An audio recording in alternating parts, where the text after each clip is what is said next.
Hello everyone, എല്ലാവർക്കും AZB അക്കാഡമിയുടെ പുതിയ വീഡിയോയിലേക്ക് സ്വാഗതം. ഓക്കെ, നിങ്ങൾക്ക് എല്ലാവർക്കും സുഖമെന്ന് വിശ്വസിക്കുന്നു. അപ്പം നമ്മളിന്ന് വന്നിരിക്കുന്നത് നമ്മുടെ കോമ്പറ്റേറ്റീവ് എക്സാമിനേഷൻസ്, പൊതുവേ നമ്മുടെ UPSC ആയിക്കോട്ടെ, PSC ആയിക്കോട്ടെ, SSC ആയിക്കോട്ടെ, RRB ആയിക്കോട്ടെ, ഇത്തരത്തിലുള്ള കോമ്പറ്റേറ്റീവ് എക്സാമിനേഷൻസിനകത്ത് പൊതുവേ കണ്ടുവരുന്ന ചില ചോദ്യങ്ങളിൽ ഒന്നാണ് ഇന്ത്യയിലെ പ്രധാനപ്പെട്ട നദികൾ. ഓക്കെ, ഇന്ത്യയിലെ പ്രധാനപ്പെട്ട നദികൾ. അപ്പോൾ നമ്മളിന്ന് വന്നിരിക്കുന്നത് ഇന്ത്യയിലെ പ്രധാനപ്പെട്ട നദികൾ ഏതൊക്കെയാണ്, അതിൻ്റെ ഉത്ഭവം എവിടെയാണ്, ഇതുവഴിയാണ് ഒഴുകുന്നത്. ഓക്കെ, അപ്പോൾ അതിലൊക്കെ ആ നദികളിലെ പ്രധാനപ്പെട്ട ഡാമുകൾ സൃഷ്ടിച്ചിട്ടുണ്ടെങ്കിൽ അത് എന്തൊക്കെയാണ്, അവിടെ ഏതൊക്കെ സമുദ്രങ്ങളിലാണ് ചെന്ന് ചേരുന്നത്. ഓക്കെ, ഇതിനെക്കുറിച്ചുള്ള വിവരങ്ങൾ നമ്മൾ ഡിസ്കസ് ചെയ്യുന്നത്. അപ്പോൾ പെട്ടെന്നൊരു ക്വിക്ക് റിവ്യൂ എന്നുള്ള രീതിയിലൊക്കെ നിങ്ങൾക്ക് അത്യാവശ്യം ഇപ്പോൾ എക്സാംസിന് തൊട്ട് മുമ്പൊക്കെ നിങ്ങൾക്ക് എന്ത് ചെയ്യുക, റിവേഴ്സിനെ കുറിച്ച് അറിയണമെങ്കിൽ എന്ത് ചെയ്യുക, അതിന് വേണ്ടിയുള്ള ഒരു ഇതാണ് ഈ സെക്ഷൻ എന്ന് പറയുന്നത്. ഓക്കെ, വീഡിയോട്ട് കിടക്കാം. ഓക്കെ അല്ലേ? ഇപ്പോൾ നമ്മൾ വന്നിരിക്കുന്നത് ഇന്ത്യയിലെ പ്രധാനപ്പെട്ട നദികൾ. ഓക്കെ, ഇന്ത്യയിലെ പ്രധാനപ്പെട്ട നദികളാണ്. അപ്പം ഇന്ത്യയിലെ പ്രധാനപ്പെട്ട നദികൾ എന്ന് പറയുമ്പോൾ രണ്ട് രീതിയിലാണ് നമ്മൾ നദികളെ ക്ലാസിഫൈ ചെയ്യുന്നത്. നമുക്ക് രണ്ട് രീതിയിലാണ് നമ്മൾ നദികളെ ക്ലാസിഫൈ ചെയ്യുന്നത് പറയുന്നത്. അതായത് ഒന്നാമത്തേത് നമ്മൾ ഹിമാലയൻ നദികൾ എന്ന് പറയും. ഓക്കെ, അപ്പോൾ എന്താണ്, ഒന്ന് ഹിമാലയൻ നദികളും പിന്നെ മറ്റൊന്ന് പെനിസുലാർ നദികൾ എന്ന് പറയും. എന്താണ് പെനിസുലാർ നദികൾ എന്ന് പറഞ്ഞാൽ രണ്ട് രീതിയിലാണ് കണക്കാക്കപ്പെടുന്നത്. ഒന്ന് ഹിമാലയൻ നദികളും രണ്ട് പെനിസുലാർ നദികൾ എന്ന് പറഞ്ഞാൽ എന്ത് ചെയ്യും, രണ്ടായിട്ടാണ് നമ്മൾ എന്ത് ചെയ്യുന്നത്, കണക്കാക്കുന്നത്. ഓക്കെ, ഇത് ഉപദ്വീപീയ ഭൂമികളിൽ നമ്മുടെ സ്ഥലങ്ങളിലൊക്കെ എന്താണ്, നമ്മൾ ഡെക്കാൻ ഭാഗങ്ങളിലൊക്കെ കാണപ്പെടുന്ന നദികളും അതേപോലെ തന്നെ ഹിമാലയം അറിയാലോ, ഹിമാലയ സാനുക്കളിൽ നിന്ന് ഉത്ഭവിച്ച് ഒഴുകുന്ന നദികളും മറ്റുമാണ് ഹിമാലയൻ നദികൾ എന്ന് പറയുന്നത്. ബാക്കി പീഠഭൂമിയിൽ വരുവാണെങ്കിൽ എന്താ, നമ്മുടെ നാട്ടിലെ നദികളും അതേപോലെ തന്നെ നർമ്മദ, കാവേരി, താപ്തി, ഗോദാവരി, പെരിയാർ എല്ലാം എന്താണ് പെനിസുലാർ റിവേഴ്സ് ആണ്. ഓക്കെ, രണ്ട് രീതിയിലാണ് ക്ലാസിഫൈ ചെയ്യുന്നത്. ഓക്കെ, അപ്പോൾ നമുക്ക് ആദ്യം പഠിക്കേണ്ടതെന്ന് പറയുന്നത് ഹിമാലയൻ നദികളാണ്. ഇതാണ് ഹിമാലയൻ നദികളാണ്, കാണപ്പെടുന്നുണ്ടല്ലോ ഹിമാലയൻ നദികൾ. ഹിമാലയൻ നദികൾ എന്ന് പറയുന്നത് ഹിമാലയൻ നദികൾ ഹിമാലയൻ പർവ്വത നിരകളിൽ നിന്നും വലിയ ഹിമാനികൾ അല്ലെങ്കിൽ ഗ്ലേഷ്യേഴ്സ് എന്ന് പറയും. ഇല്ലേ, ഗ്ലേഷ്യേഴ്സ് എന്ന് പറയുന്നത് ഹിമപാനികളാണ്. ഓക്കെ, ഹിമാനികൾ എന്ന് വെച്ചാൽ ഇവിടെ എന്താണ്, മഞ്ഞൊക്കെ വീണ് വീണ് വീണ് വീണ് നല്ല ഹൈറ്റിൽ എന്ത് ചെയ്യും, വലിയ കട്ട രീതിയിലൊക്കെയാവും. ഓക്കെ, മഞ്ഞ് കട്ട വലിയൊരു എന്താണ് റോക്ക് സ്ട്രക്ചർ പോലെയൊക്കെ എന്ത് ചെയ്യും ഇതാവും. ഓക്കെ, അത്തരത്തിലുള്ള ഹിമപാനികൾ, അതായത് നമ്മുടെ എന്താണ് ചുറ്റും മലകളാൽ ചുറ്റപ്പെട്ട ഭാഗങ്ങളിൽ വാലികളൊക്കെ പോലെ വരുന്ന സ്ഥലങ്ങളിലൊക്കെ എന്ത് ചെയ്യും, ഇത്തരത്തിൽ എന്ത് ചെയ്യും, മഞ്ഞുകളൊക്കെ മൂടപ്പെട്ടിനെ കിടക്കുക. ആ ഭാഗങ്ങൾ നമ്മൾ എന്ത് പറയും, വലിയ ഡെസേർട്ട് പോലെയൊക്കെ ഇങ്ങനെ കിടക്കും. ഓക്കെ, നമ്മുടെ മരുഭൂമികളൊക്കെ പോലെ എന്ത് ചെയ്തും ഐസിൻ്റെ ഒരു മരുഭൂമി എന്നൊക്കെ പറയുന്നത് ഈ ഗ്ലേഷ്യേഴ്സിനെയൊക്കെ.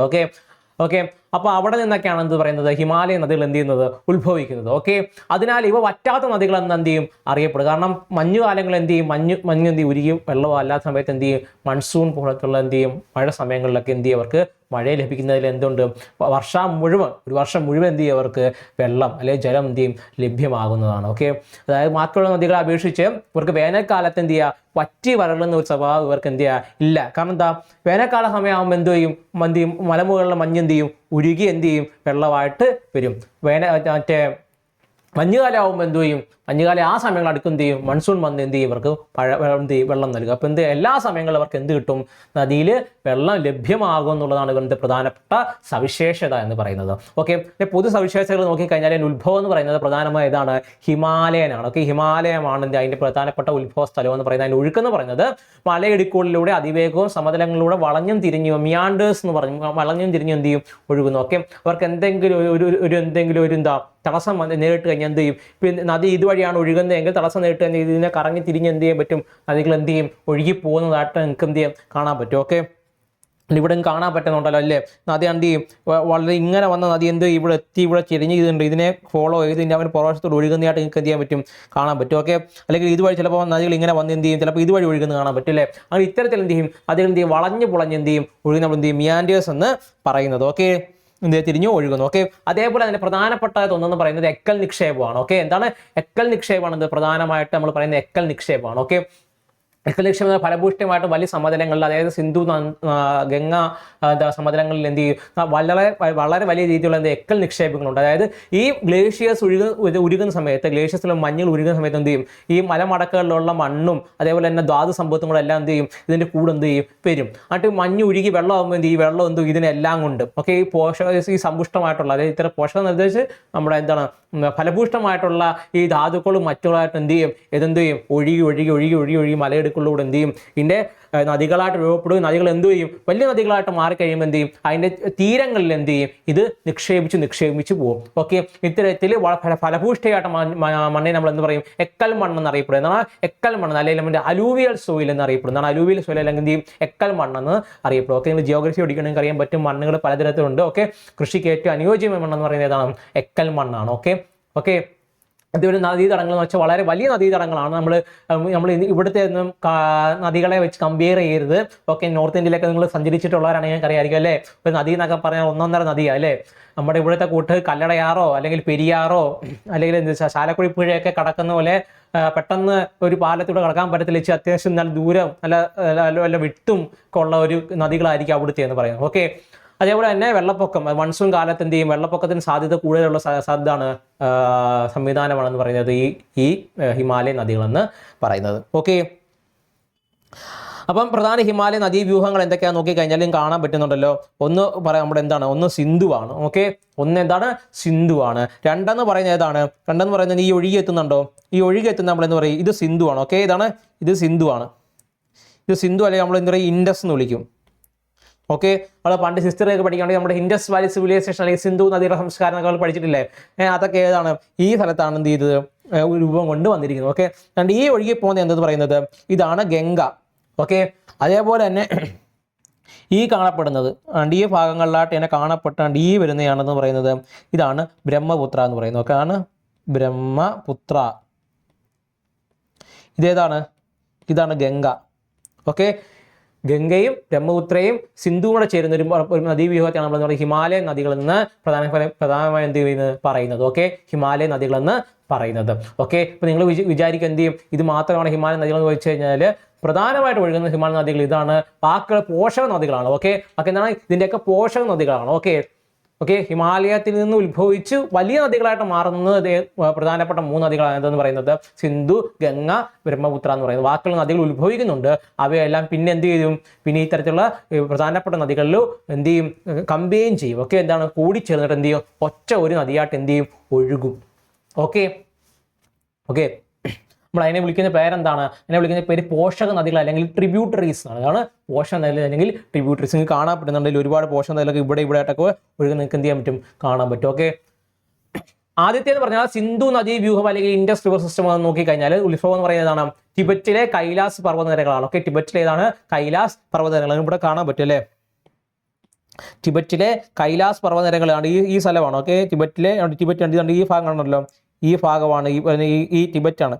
നമ്മുടെ ഇപ്പോൾ അതിനൊക്കെ നമ്മൾ എന്ത് ചെയ്യും ഇപ്പോൾ ചൈനയായിട്ടൊക്കെ കൺസിഡർ ചെയ്യുന്നുണ്ടെങ്കിലും ഈ സ്ഥലത്തെ നമ്മൾ പൊതുവെ വിളിക്കുന്ന പേരാണ് ടിബറ്റ് ആണ്. ഓക്കെ, അതാണ് ടിബറ്റ് ആണ്. അതുകൊണ്ട് ഈ പ്രദേശമാണെന്ന് പറയുന്നത് ടിബറ്റ് എന്ന് പറയുന്നത്. ഓക്കെ, ഇത്രയും പ്രദേശമാണെന്ന് പറയുന്നത് ടിബറ്റ് എന്ന് പറയുന്നത്. ഓക്കെ, ഈ ടിബറ്റിൽ എന്താണ് ഈ സ്ഥലങ്ങളിലാണ് എന്ത് പറയുന്നത് ഇവ ഉത്ഭവിച്ചതാണ്. ഇവിടെയാണ് എന്ത് പറയുന്നത് കൈലാസ് മലയിടുക്കുകൾ കാണാൻ പറ്റുന്നുണ്ടല്ലോ. എന്ത് കൈലാസ് പർവ്വത നിരകളിലാണ് മാനസരോവർ തടാകത്തിനടുത്ത് നിന്നാണ് എന്ത് ഉത്ഭവിക്കുന്നത് ടിബറ്റിലെ മാനസരോവർ.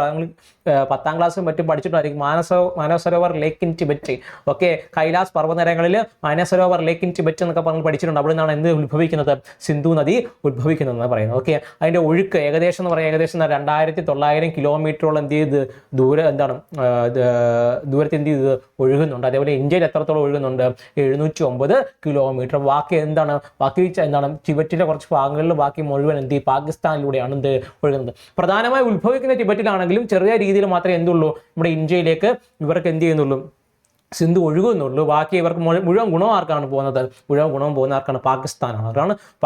ഓക്കെ, അപ്പോൾ ഇന്ത്യയിൽ എത്ര ഉണ്ട് ഇന്ത്യയിൽ 709 കിലോമീറ്റർ മാത്രമേ ഉള്ളൂ. മൊത്തത്തിൽ എത്ര കിലോമീറ്റർ ഉണ്ട് 2900 കിലോമീറ്ററോളം എന്ത് ചെയ്യുന്നുണ്ട് അതിനെന്ത് ചെയ്ത് വിസ്തീർണം അല്ലെങ്കിൽ നീളമുണ്ട്. ഓക്കെ, അതിൽ ദാംചോക്കിന് സമീപം ലഡാക്കിലൂടെ ഇന്ത്യയിലേക്ക് പ്രവേശിക്കുന്നത്. ദാംചോക്കിന് സമീപം എന്ത് ചെയ്യുന്നു ലഡാക്കിലൂടെ എന്ത് ചെയ്യുന്നു ഇന്ത്യയിലേക്ക് പ്രവേശിക്കുന്ന നദിയാണെന്ന് പറയുന്നത് സിന്ധു എന്ന് പറയുന്നത്. ഓക്കെ, 11 എന്ന് പറഞ്ഞ എവിടെയാണ് പതിക്കുന്നത് പറഞ്ഞാൽ പാകിസ്ഥാനിലൂടെ എവിടെ പതിക്കുന്നു അറബിക്കടലിൽ പതിക്കുന്നു. ഓക്കെ, നമുക്ക് അറിയാമായിരിക്കുമല്ലോ ഇന്ത്യയുടെ ഭൂപടം നോക്കി കഴിഞ്ഞാൽ എന്താണ് ഇന്ത്യയുടെ ഭൂപടം ഇങ്ങനെയൊക്കെ ഇരിക്കുകയാണ്. ഓക്കെ, കറക്റ്റ് അത്ര രീതിയിലല്ല, ക്ഷമിക്കണം. ഓക്കെ, ഈ രീതിയിലൊക്കെ ഇന്ത്യയുടെ ഭൂപടമൊക്കെ നിങ്ങൾ നോക്കിക്കഴിഞ്ഞാൽ ഒരു മിനിറ്റ് ഇപ്പോൾ ഇതാണ് നമ്മുടെ ഇന്ത്യയുടെ ഭൂപടത്തിന് ചെറിയൊരു അബ്സ്ട്രാക്റ്റ് എന്ന് പറയുന്നത്. ഓക്കെ, നിങ്ങളത് നോക്കിക്കഴിഞ്ഞാൽ അറിയാൻ പറ്റും. ഇത് നമ്മൾ രണ്ടായിട്ട് തിരിച്ചു കഴിഞ്ഞാൽ ഇതാണ് അറേബ്യൻ സീ. അറേബ്യൻ സീ എന്നും ഇത് ബേ ഓഫ് ബംഗാൾ എന്നും പറയും. അറിയാലോ, ഇതെന്താ, ഇത് അറബിക്കടലും ഇത് ബംഗാൾ ഉൾക്കടലുമാണ്. Okay okay. അപ്പം ഒരു ഗംഗാ നദി എന്ത് ചെയ്യും, ഗംഗയല്ല സോറി ഇൻഡസ് അല്ലെങ്കിൽ സിന്ധു നദി എവിടെയാണ് ചെന്ന് പതിക്കുന്നത്, അതെവിടാണ്, അറബിക്കടലിൽ. അപ്പോൾ അറബിക്കടലിൽ പതിക്കുന്ന ഒരേ ഒരു ഹിമാലയൻ നദി ഏതാണത്, അത് സിന്ധു ആണ്. ഏതാണ്, സിന്ധു ആണ്. ഓക്കെ ആണല്ലോ. ഓക്കെ, പാകിസ്ഥാനിലൂടെ ഒഴുകി എവിടെ ചെന്നു, അറബിക്കടലിൽ ചെന്ന് പതിക്കുന്നു. ഓക്കെ ആണല്ലോ. അടുത്തത് പ്രധാന പോഷക നദികൾ ഏതൊക്കെയാണെന്നുള്ളതാണ്. ഓക്കെ, സിന്ധു നദിയുടെ പ്രധാനപ്പെട്ട പോഷക നദികൾ ഏതൊക്കെയാണെന്നുള്ളതാണ്. ഓക്കെ, നമ്മൾ 10ാം ക്ലാസ്സിലൊക്കെ പഠിച്ചിട്ടുണ്ട് സിന്ധു നദിയുടെ പോഷക നദികളെ കുറിച്ച് അല്ലേ, നമ്മൾ അതിന് പാഠം പഠിച്ചിട്ടുണ്ട്. ഛലം, ചിനാബ്, രവി, സത്ലജ്, ബിയാസ് എന്ന് പറഞ്ഞല്ലേ. ഛലം, ചിനാബ്, രവി, സത്ലജ്, ബിയാസ് എന്ന് പറയുന്ന 5 പോഷക നദികളാണ് പ്രധാനമായിട്ടും ആർക്കുള്ളത്, സിന്ധു നദിക്ക് ഉള്ളത്. ഓക്കെ, അതിനകത്ത് ആദ്യം കാണാൻ പറ്റുന്നുണ്ട്. ആദ്യത്താണ് ജലമാണ്. അതാണ് ജലമാണ്. ഓക്കെ, ജലം എന്ന് പറയുന്നത് വെരിന ഗുറബയിൽ കാശ്മീർ ഊളാർ തടാകത്തിൽ ഒഴുകുന്ന എന്ന് പറയുന്നത് ജലം എന്ന് പറയുന്നത്. അപ്പോൾ വെരിന ഗുറബയാണ്. ഓക്കെ, കാശ്മീരിൽ എവിടെ ഊളാർ നദിയല്ല ഊളാർ തടാകത്തിലൂടെ എന്ത് ചെയ്യുന്നു, ഒഴുകുന്നു. ഓക്കെ, അങ്ങനെ നമ്മൾ വെരിനാഗ് ഉറവയിൽ നിന്നും എന്താണ് കാശ്മീരിലെ ഊളാർ തടാകത്തിലൂടെ ഒഴുകുന്ന ഏതാണെന്ന് പറയുന്നത് ജലം എന്ന് പറയുന്നു. ഓക്കെ, അതിൽ ബന്ദിപ്പൂര എന്ന് പറയാം. ഓക്കെ, ബന്ദിപ്പൂര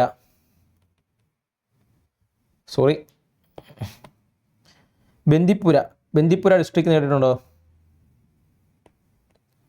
ഈ ബന്ദിപ്പൂര ഡിസ്ട്രിക്റ്റിലാണ് എന്തെന്ന് പറയുന്നത്, ഈ പറയുന്ന ഈ ഊളാർ തടാകം സ്ഥിതി ചെയ്യുന്നു. ഓക്കെ, ഈ സ്ഥലങ്ങളിലൂടെ ഈ ഊളാർ തടാകത്തിലുള്ള പ്രധാനപ്പെട്ട ഒരു ജലസ്രോതസ് എന്ന് പറയുന്നതാണ് ഈ പറഞ്ഞ ഛലം നദിയാണ്. ഓക്കെ, നമ്മുടെ ഈ എന്താണ് ഊളാർ തടാകത്തിന്റെ പ്രത്യേകത എന്താണ്, ഏറ്റവും വലിയ ശുദ്ധജല തടാകം. ഓക്കെ, ഇന്ത്യയിലെ ഏറ്റവും വലിയ ശുദ്ധജല തടാകം എന്ന് പറയുന്നത് ഏതാണ്, അത് ഏതാണ്, ഈ പറയുന്ന ഊളാർ ലേക്കാണ്, അല്ലെങ്കിൽ ഊളാർ തടാകമാണ്. ഓക്കെ, അടുത്തെന്ന് പറയുന്നത് ചിനാബാണ്. ഓക്കെ, ചിനാബ് നമ്മളിപ്പോൾ വാർത്തയിലൊക്കെ ഒരുപാട് എന്ത് ചെയ്തു, പ്രശസ്തമായിരിക്കുന്ന ഒരു ഒരു നദിയാണെന്ന് പറയുന്നത് ഈ ചിനാബ് എന്ന് പറയുന്നത്. അപ്പോൾ ബലാരച്ച ചുരത്തിൽ നിന്നും ചന്ദ്രഭാഗ നദികളായി ഉത്ഭവിച്ച് ചിനാബാകുന്നതാണെന്ന് പറയുന്നത്, ചിനാബായിട്ട് മാറുന്നു. അത് എവിടേക്കും മാറുന്നു, പിന്നെ സിന്ധു നദിയിലേക്ക് എന്ത് ചെയ്യുന്നു, മെർജ് ചെയ്ത് മാറുകയാണ്. ഓക്കെ, ചിനാബ് എന്ന് പറയുന്നതാണ് ബലാരച്ച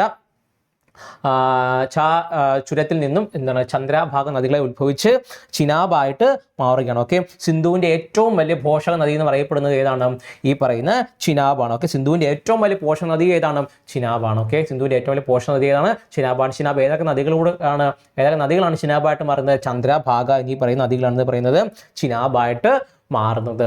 ഓക്കെ ആണല്ലോ. അതേപോലെ തന്നെ ഈ ചിനാബുമായിട്ട് ബന്ധപ്പെട്ടാണ് എന്ന് പറയുന്നത് ഇൻഡസ് വാലി ട്രീറ്റി എന്ന് പറയുന്നത്, ഇൻഡസ് റിവർ ട്രീറ്റി എന്ന് പറഞ്ഞപ്പോൾ അറിയാലോ. ഇൻഡസ് റിവർ ട്രീറ്റി എന്നൊക്കെ പറഞ്ഞ് നമ്മൾ അടുത്ത കാലത്ത് ഒരുപാട് ചർച്ച ചെയ്യപ്പെട്ടാണ് ഇന്ത്യ എന്ത് ചെയ്യുന്നത്, കൊണ്ടുവന്ന ട്രീറ്റിയാണ്. 1960 കാണപ്പെട്ട് താഴെയായിട്ട് കാണപ്പെടുന്നുണ്ട്. 1960 എന്ത് ചെയ്യുന്നു, വന്നൊരു ട്രീറ്റിയാണ് ഈ പറയുന്ന സിന്ധു നദീജല കരാർ എന്ന് പറയുന്നത്. ഈ കരാറിൻ്റെ അടിസ്ഥാനത്തിൽ നമ്മുടെ RBS എന്ന് പഠിക്കുക. അതായത് രവി, ബിയാസ്, സത്ലജ് എന്നീ നദികൾ ആർക്കാണ്, ഇന്ത്യക്കും. അതേപോലെ തന്നെ സിന്ധു, ഛലം, ചിനാബ് എന്നീ നദികൾ ആർക്കാണ്, പാകിസ്ഥാനും എന്ത് ചെയ്യാം ഉപയോഗിക്കാന്ന് പറഞ്ഞ് വേൾഡ് ബാങ്കിന്റെ അധ്യക്ഷതയിൽ എന്ത് ചെയ്തു, കരാർ ഉണ്ടാക്കിയതാണ്. ഓക്കെ, അപ്പോൾ ഏതൊക്കെയാണ്, രവി, ബിയാസ്, സത്ലജ് എന്നീ നദികൾ ആർക്കാണ്, അത് ഇന്ത്യക്കും. അതേപോലെ തന്നെ ബാക്കിയുള്ള നദികൾ സിന്ധു, ഛലം, ചിനാബ് എന്നീ നദികൾ ആർക്കൊക്കെയാണ്, പാകിസ്ഥാൻ എന്ത് ചെയ്യും, ജലസേചനത്തിനും മറ്റും എന്തായിട്ട് എന്ത് ചെയ്യാം ഉപയോഗിക്കുന്ന രീതിയിൽ എന്ത് ചെയ്ത് കരാറായിരുന്നു. അപ്പോൾ ഈ കാലം നമ്മുടെ എന്ത് ചെയ്തു, പിന്നെ നമ്മൾ എന്ത് ചെയ്യും, ഈ അടുത്ത കാലഘട്ടത്തിൽ എന്ത് ചെയ്തു, അത് നമ്മൾ മരവിപ്പിക്കുകയുണ്ടായിരുന്നു അല്ലേ. അതേപോലെ തന്നെ ഈ ചിനാബ് നദിയിലുള്ള പ്രധാനപ്പെട്ട ഒരു ഡാമുകൾ. ഡാമുകൾ ഏതൊക്കെയാണെന്ന് നോക്കിക്കഴിഞ്ഞാൽ കാണാൻ പറ്റും. സലാലും ബഗ്ലിഹാറുമാണ്. സലാലും ബഗ്ലിഹാറുമാണെന്ന് പറയുന്നത് പ്രധാനപ്പെട്ട ഡാം എന്ന് പറയുന്നത്. ഓക്കെ, ഈ പറഞ്ഞ പാകിസ്ഥാന് വെള്ളം കിട്ടണമെങ്കിൽ എന്തെങ്കിലും ഈ സലാർ, ബഗ്ലിഹാർ ഡാമുകൾ എന്ത് ചെയ്യാം, പ്രധാനമായിട്ടും തുറന്നു കൊടുക്കണം. ഓക്കെ ആണല്ലോ. അടുത്തത് പറയുന്നത് രവിയാണ്. ഏതാണ് രവി? രവി ഹിമാചൽ പ്രദേശിലെ റോങ്താങ് ചുരത്തിൽ നിന്ന് ഉത്ഭവിക്കുന്നു. ഇതാണ് ഹിമാചൽ പ്രദേശിലെ റോങ്താങ് എന്നൊക്കെ പറയുന്നത് ഈ ഒരുപാട് ട്രിപ്പൊക്കെ പോയവർക്കൊക്കെ ഒരുപാട് അറിയാവുന്ന ഒരു സ്ഥലമാണ്. ഈ പറയുന്ന ഹിമാചൽ പ്രദേശിലെ റോങ്താങ് ചുരത്തിൽ നിന്ന് എന്ത് ചെയ്യുന്ന ഉത്ഭവമാണ്. ഇതാണ് പുരാതന നാമം എന്നറിയപ്പെടുന്ന ഏതാണ്, പുരുഷ്ണി എന്നാണ്. ഇതിന്റെ പുരാതന നാമം എന്നറിയപ്പെടുന്നതാണ് പുരുഷ്ണി എന്നറിയപ്പെടുന്ന നദി ഏതാണെന്ന് ചോദിച്ചാൽ ഏതാണ്, അത് രവിയാണ്. പുരുഷ്ണി എന്നറിയപ്പെടുന്ന നദി ഏതാണ്, അത് രവിയാണ്. ഇപ്പൊ ഹിമാചൽ പ്രദേശിലെ റോക്താങ് ചുരത്തിൽ നിന്ന് ഉത്ഭവിക്കുന്ന നദി ഏതാണ്, ഹിമാചൽ പ്രദേശിലെ റോക്താങ് ചുരത്തിൽ നിന്ന് ഉത്ഭവിക്കുന്ന നദി ഏതാണ്, അത് രവിയാണ്. ഏതാണ്, രവി ആണ്. അപ്പൊ രവി ഏത് ചുരത്തിൽ നിന്നാണ്, റോങ്താങ് ചുരത്തിൽ നിന്നാണ്. അതിന് പുരാതന പേര് എന്താണ്, പുഷ്ണി എന്നാണ്. അതാണ് പുഷ്ണി അല്ലെ പുരുഷ്ണി. പുരുഷ്ണി എന്നാണ്. പുരുഷ്ണി എന്നാണ് ഇതിന്റെ പഴയ നാമം. അതുപോലെ ബിയാസ് ഓക്കെ, ചലം പറഞ്ഞു, ഷിനാബ് പറഞ്ഞു, രവി പറഞ്ഞു, എന്താണ് നേരത്തെ ബിയാസ് ആണ്. ബിയാസ് പറഞ്ഞാൽ അത് ഏത് ചുരത്തിൽ നിന്നാണ്? അത് ഈ പറയുന്ന റോഹ്താങ് ചുരത്തിൽ നിന്നുമാണ് എന്ത് ഉത്ഭവം എന്ന് പറയുന്നത് സത്ലജ്. നമ്മൾ ഇനി പറയാൻ പോകുന്ന നദിയാണ് സത്ലജ് എന്ന് പറയുന്നത്. ഓക്കെ, സത്ലജ് പറയുന്ന നദിയുമായിട്ട് എന്ത് ചെയ്യും? പഞ്ചാബിലെ ഹരിക്കയിൽ എന്ത് ചെയ്യുന്നു? വന്ന് ചേരുന്നു. ഓക്കെ, പഞ്ചാബിലെ ഹരിക്കയിൽ വന്ന് ചേരുന്ന ഒരു നദിയാണെന്ന് പറയുന്നത് ഇത് ഈ പറയുന്ന ബിയാസ് എന്ന് പറയുന്നത്. അതിന്റെ പുരാതന നാമം എന്ന് പറഞ്ഞ ഏതാണ്? പഴയ പേരെന്ന് പറയുന്നത് ഏതാണ്? വിഭാസ എന്നാണ്. അതാണ് നിങ്ങൾ ഓർത്ത് വെക്കുക. പുരാതന നാമം എന്ന് പറയുന്നത് വിഭാസയാണ്. റോഹ്താങ് ചുരത്തിൽ നിന്ന് ഉത്ഭവിച്ചു. അതിനുശേഷം എന്ത്? സത്ലജ്, പഞ്ചാബിലെ സത്ലജുമായിട്ട് എവിടെ ചേരുന്നു? പഞ്ചാബിലെ ഹരികയിൽ. ഓക്കെ, പഞ്ചാബിലെ ഹരികയിൽ എന്ത് ചെയ്യുന്നു? സത്ലജുമായിട്ട് ചേർന്ന് ഒഴുകുന്നതാണ്. ഓക്കെ, പഞ്ചാബിലെ എന്താണ് ഹരികയിൽ വെച്ചിട്ട് എന്ത് ചെയ്യുന്നു? നമ്മുടെ സത്ലജുമായിട്ട് ആര് ചേരുന്നു? ബിയാസ് ചേർന്ന് ഒഴുകുന്നു. ഓക്കെ ഓക്കെ അടുത്തെന്ന് പറയുന്നത് സത്ലജ് ആണ് അല്ലേ? നമ്മൾ തൊട്ടു മുമ്പേ പറഞ്ഞ സത്ലജ്. ഓക്കെ, സത്ലജ് എവിടാണ്? ടിബറ്റിലെ രാക്സ് തടാകത്തിൽ നിന്നാണ് എന്ത് ചെയ്യുന്നത്? ഉത്ഭവിക്കുന്നത്. ഓക്കെ, ടിബറ്റിലെ രാക്സ് തടാകത്തിൽ നിന്നാണ് എന്ത് ഉത്ഭവിക്കുന്നത്? സത്ലജ് ഉത്ഭവിക്കുന്നത്. ഓക്കെ, പുരാതന നാമം എന്താണ്? എൻ്റെ സുശ്രുതി എന്നാണ്. ഓക്കെ, സുശ്രുതി എന്നാണ് എൻ്റെ പഴയ പേര് അല്ലെങ്കിൽ പുരാതന നാമം എന്ന് അറിയപ്പെടുന്നത്. ഓക്കെ, ഭക്രാ നഗൽ അണക്കെട്ട് ഏത് നദിയിലാണ് സ്ഥിതി ചെയ്യുന്നത്? ഓക്കെ, വളരെ ഏറ്റവും കൂടുതൽ അറിയപ്പെടുന്ന ഒരു ഇതാണ് പ്രോജക്റ്റ് ആണ് ഈ ഭക്രാ നഗൽ എന്ന് പറയുന്നത്. അപ്പോൾ ഭക്രാ നഗൽ അണക്കെട്ട് ഏത് നദിയിലാണ് സ്ഥിതി ചെയ്യുന്നത്? അത് ഈ പറയുന്നത് സത്ലജ് നദിയിലാണ്. അതാണ് സത്ലജ് നദിയിലാണ് എന്ന് പറയും. ഭക്രാ നഗൽ അണക്കെട്ട് സ്ഥിതി ചെയ്യുന്നത് ഏത് നദിയിലാണ്? അതേതാണ്? സത്ലജിലാണ്. ഓക്കെ, സത്ലജിലാണെന്ന് പറയുന്നത് ഭക്രാ നഗൽ അണക്കെട്ട് സ്ഥിതി ചെയ്യുന്നത്. ഓക്കെ ആണല്ലോ. നമ്മളിപ്പോൾ കുറച്ച് തൊട്ട് മുമ്പ് എന്ത് സിന്ധു നദിയുടെ കരാറൊക്കെ നമ്മൾ പറഞ്ഞിരുന്നു. ഓക്കെ, അടുത്തെന്ന് പറയുന്നതാണ് ഗംഗാ നദീ വ്യൂഹ അല്ലെങ്കിൽ എന്താണ്? Ganga river system. നമ്മൾ നേരത്തെ സിന്ധു പറഞ്ഞു, സിന്ധുവിലെ പോഷക നദികൾ പറഞ്ഞു. ഓക്കെ, ഇവിടെ നിന്നൊക്കെ ഉത്ഭവിക്കുന്നു പറഞ്ഞു. അടുത്തതാണ് ഗംഗയാണ്. ഓക്കെ, ഗംഗ നോക്കിക്കഴിഞ്ഞാൽ ഉത്ഭവം എന്ന് പറയുന്നത് ഉത്തരാഖണ്ഡിലെ ഗംഗോത്രി ഹിമാനിയിൽ നിന്നും ഭഗീരഥി എന്ന പേരിൽ ഉത്ഭവിക്കുന്ന നദിയാണ് എന്ന് പറയുന്നത് ഗംഗാ നദി എന്ന് പറയുന്നത്. ഓക്കെ, ഗംഗ എന്ന് പറയുന്നത് ഏതാണ്? ഉത്തരാഖണ്ഡ് അറിയാലോ അല്ലെ? ഹിമാചൽ പ്രദേശിൽ അപ്പുറത്തായിട്ട് കാണപ്പെടുന്നത് ഏതാണ് പറയുന്നത്? ഉത്തരാഖണ്ഡ് എന്ന് പറയുന്നത്. അപ്പോൾ ഉത്തരാഖണ്ഡിലെ ഗംഗോത്രിയിൽ നിന്ന് ഓക്കെ ഓർത്തു വെക്കുക, ഉത്തരാഖണ്ഡിലെ ഗംഗോത്രി ഹിമാലയിൽ നിന്നും ഭഗീരഥി എന്ന പേര് ഉത്ഭവിക്കുന്നതാണ് എന്ന് പറയുന്നത് നമ്മുടെ ഗംഗ എന്ന് പറയുന്നത്. ഓക്കെ, എനിക്ക് ഈ റിവർ സിസ്റ്റം ഒക്കെ കാണാൻ പറ്റുന്നുണ്ടല്ലോ. ഗംഗ ഉത്ഭവിക്കുന്ന ഒരു പ്രദേശം കാണാൻ പറ്റുന്നുണ്ടല്ലോ. ഈ പ്രദേശമാണെന്ന് പറയുന്നത് നമ്മുടെ ഗംഗ ഉത്ഭവിക്കുന്ന പ്രദേശം എന്ന് പറയുന്നത്. ഓക്കെ, ഉത്തരാഖണ്ഡിലെ ഗംഗോത്രി ഹിമാലയ, ഗംഗോത്രി ഗ്ലേഷ്യർ എന്നാണ് പറയുന്നത്. ഓക്കെ, ഗംഗോത്രി ഗ്ലേഷ്യർ ആണ് ഹിമാലയമാർക്ക്. ഗംഗോത്രി ഗ്ലേഷ്യർ നിന്ന് ഭഗീരഥി എന്ന പേരിൽ എന്ത് ചെയ്യുന്നു? ഉത്ഭവിക്കുന്ന നദിയാണ് ഇത് പറയുന്നത് ഗംഗ എന്ന് പറയുന്നത്. ഓക്കെ, സംഗമം എന്ന് പറയുന്നത് എന്താണ്? ദേവപ്രയാഗിൽ വെച്ച് എന്ത് ചെയ്യുന്നു? അളകനന്ദ നദിയായി ചേർന്ന് എന്ത് ചെയ്യുന്നു? ഗംഗയായിട്ട് മാറുന്നു. ഓക്കെ, എന്താണ്? നമ്മുടെ ദേവപ്രയാഗിൽ വെച്ച് അളകനന്ദ നദിയുമായി ചേർന്ന് എന്ത് ചെയ്യുന്നു? ഗംഗയായിട്ട് മാറുന്നു. അതേപോലെ തന്നെ നീളം എന്ന് പറയുന്നത് ഇന്ത്യയിലെ ഏറ്റവും നീളം കൂടിയ നദി എന്ന് പറയുന്നത് ഇന്ത്യയിലെയാണ്. ഓക്കെ, ഇന്ത്യയിലെ ഏറ്റവും നീളം കൂടിയ നദി എന്ന് പറയുന്നത് ഏതാണ്? അത് നമ്മുടെ ഗംഗാ നദിയാണ്. അതിന്റെ നീളം എന്ന് പറയുന്നത് 2525 കിലോമീറ്റർ ആണ്. ഓക്കെ, 2525. അത് 25 എന്ന് പഠിച്ചു വെക്കുന്നതായിരിക്കും നിങ്ങൾക്ക് എളുപ്പം എന്ന് പറയുക. 2525 എന്ന് എന്ത് ചെയ്യുക? പഠിച്ചു വെക്കുക. ഓക്കെ, ഏകദേശം എത്രയാണ്? 2525 കിലോമീറ്റർ നീളമുള്ള ഇന്ത്യയിലെ ഏറ്റവും നീളം കൂടിയ നദി എന്ന് പറയുന്നത് ഏതാണ്? അത് ഗംഗയാണ്. ഓക്കെ, അതിലെ പ്രസിദ്ധമായിട്ടുള്ള ഗംഗാ ഡോൾഫിനൊക്കെ കാണപ്പെടുന്നത് എവിടെയാണ്? ഈ പറയുന്ന നമ്മുടെ ഗംഗാ നദിയിലാണ്. ഓക്കെ, പതനം എന്ന് പറയുന്നത് ബംഗ്ലാദേശിലൂടെ ഒഴുകി ബംഗാൾ ഉൾക്കടലിൽ ചെന്ന് പതിക്കുന്നു. ഓക്കെ, അറിയാലോ, നമ്മുടെ ഇന്ത്യയിൽ നിന്ന് തുടങ്ങി ഗംഗോത്രി ഗ്ലേഷ്യറിൽ നിന്ന് തുടങ്ങി ഒഴുകി നമ്മുടെ ഈ പറയുന്ന ഉത്തരാഖണ്ഡ് മറ്റുള്ളതൊക്കെ എന്ത് ചെയ്തു? ഒഴുകി പിന്നെ ഏത് രാജ്യത്തെല്ലാം ഈ പറയുന്ന ബംഗ്ലാദേശിൽ ചെന്നിട്ട് എന്ത് ചെയ്യും? ബംഗ്ലാദേശിൽ നിന്ന് ഒഴുകിയിട്ടാണ് എന്തെന്ന് പറയുന്നത് നമ്മുടെ ബംഗാൾ ഉൾക്കടലിൽ ചെന്ന് ചേരുന്നത്. ഓക്കെ, ബംഗ്ലാദേശിലെ പത്മ എന്നാണ് അറിയപ്പെടുന്നത്. ഓക്കെ, പേരുകൾ നോക്കി കഴിഞ്ഞാൽ ബംഗ്ലാദേശിൽ പത്മ എന്നറിയപ്പെടുന്നു. അതേപോലെ ബ്രഹ്മപുത്ര നദിയുമായി ചേർന്ന് എന്ത് ചെയ്യുന്നു? മേഘ്ന എന്ന പേര് എന്ത് ചെയ്യുന്നു? ബംഗാൾ ഉൾക്കടലിലും ചേരുന്നു. ഓക്കെ, ഇത് എങ്ങനെ ചെന്ന് ചേരുന്നതെന്ന് വെച്ച് കഴിഞ്ഞാൽ എന്ത് ചെയ്യും? നമ്മുടെ ആദ്യം എന്ത് ചെയ്യും? ബംഗാളിൽ കയറുമ്പോൾ എന്ത് ചെയ്യും? പേര് മാറ്റി എന്താവും? പത്മ എന്ന പേര് എന്ത് ചെയ്യും? അറിയപ്പെടും. അതേപോലെ തന്നെ ബ്രഹ്മപുത്ര നദി ഉണ്ടല്ലോ, ബ്രഹ്മപുത്ര നദി നിങ്ങളിവിടെ കാണാൻ പറ്റുന്നുണ്ടായിരിക്കും അല്ലേ? ഈ ബ്രഹ്മപുത്ര നദിയും ഗംഗയും തമ്മിൽ എന്ത് ചെയ്യുന്നുണ്ട്? കൂടിച്ചേരുന്നുണ്ട്. കാണാൻ പറ്റുന്നുണ്ടോ?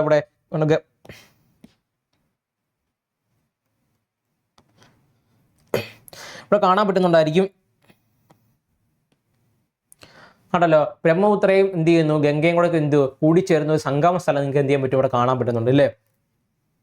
അപ്പോൾ അതായത് കാണപ്പെടുന്നുണ്ടല്ലോ. അപ്പം ബ്രഹ്മപുത്ര നദിയുമായി ചേർന്ന് മേഘ്ന എന്ന പേരിൽ എന്ത് ചെയ്യുന്നു, ബംഗാൾ ഉൾക്കടലിൽ ചെന്ന് ചേരുന്ന നദി എന്ന് പറയുന്നത് ഏതാണ്, ഈ പറയുന്ന ഗംഗയാണ്. ഓക്കെ, അതേപോലെ തന്നെ ദേശീയ നദിയായിട്ട് എന്ത് ചെയ്തു, പ്രഖ്യാപിച്ച നദിയാണ് എന്ന് പറയുന്നത് നമ്മുടെ ഗംഗ എന്ന് പറയുന്നത്. ഓക്കെ, 2008 എന്ത് ചെയ്തു, ഇന്ത്യയുടെ ദേശീയ നദിയായിട്ട് എന്ത് ചെയ്തു, പ്രഖ്യാപിച്ചു. അതുകൊണ്ട് നോട്ട് ചെയ്ത് വെക്കുക, 2008 എന്ത് ചെയ്തു, ഇന്ത്യയുടെ ദേശീയ നദിയെ പ്രഖ്യാപിച്ച നദി ഏതാണ്, അത് ഈ പറയുന്ന ഗംഗയാണ്. ഓക്കെ, അതേപോലെ ബ്രഹ്മപുത്ര, അതായത് നമ്മുടെ ബംഗ്ലാദേശിൽ അറിയപ്പെടുന്ന ഏതാണ്, ബംഗ്ലാദേശിൽ അതിനെ പത്മ എന്നറിയപ്പെടുന്നു. അതേപോലെ തന്നെ നമ്മുടെ ബ്രഹ്മപുത്രയോട്ട് ചേർന്ന് ഗംഗ എന്തായിട്ട് ഒഴുകുന്നു, മേഘ്ന എന്ന പേരിൽ എന്ത് ചെയ്യുന്നു, ഒഴുകുന്നു. ഓക്കെ, ഇത് ഉത്ഭവിക്കുന്ന എവിടെയാണെന്ന് ചോദിച്ചാൽ എവിടെയാണ്, ഗംഗോത്രി ഗ്ലേഷ്യറാണ്. ഗംഗോത്രി ഗ്ലേഷ്യറാണ്.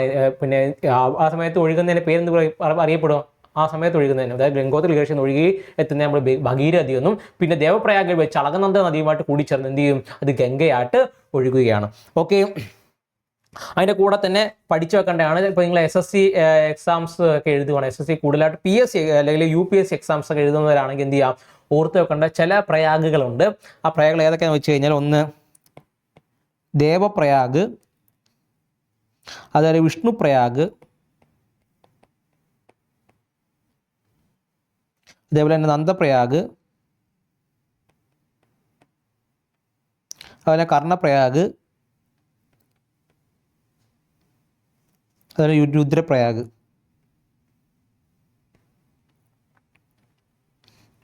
ഓക്കെ, കാണപ്പെടുന്നില്ല, ദേവപ്രയാഗ്, അതേപോലെ വിഷ്ണു പ്രയാഗ്, നന്ദപ്രയാഗ്, കർണപ്രയാഗ്, അതേപോലെ രുദ്രപ്രയാഗ് എന്ന് പറയുന്നത് എന്ത് ചെയ്യും, കുറച്ച് പ്രയാഗുകളൊക്കെ ഉണ്ട്. ഓക്കെ, ഇതെന്ന് പറയുന്നത് നിങ്ങൾ എന്ത് ചെയ്യുക, SSC അതേപോലെ തന്നെ UPSC എക്സാംസ് ഒക്കെ എഴുതുന്നവരാണ് എന്ത് ചെയ്യുക, ഇതൊന്ന് നോട്ട് ചെയ്യുക. ഇത് ഏറെക്കുറെയൊക്കെ എല്ലാം എന്ത് ചെയ്യാം, ഈ പറയുന്ന ഇതെല്ലാം എന്ത് ചെയ്യും, ആദ്യം എന്ത് ചെയ്യും, നമ്മുടെ ഈ പറയുന്ന അളകനന്ദ ഉണ്ടല്ലോ, അളകനന്ദയാണ് ഒന്ന്.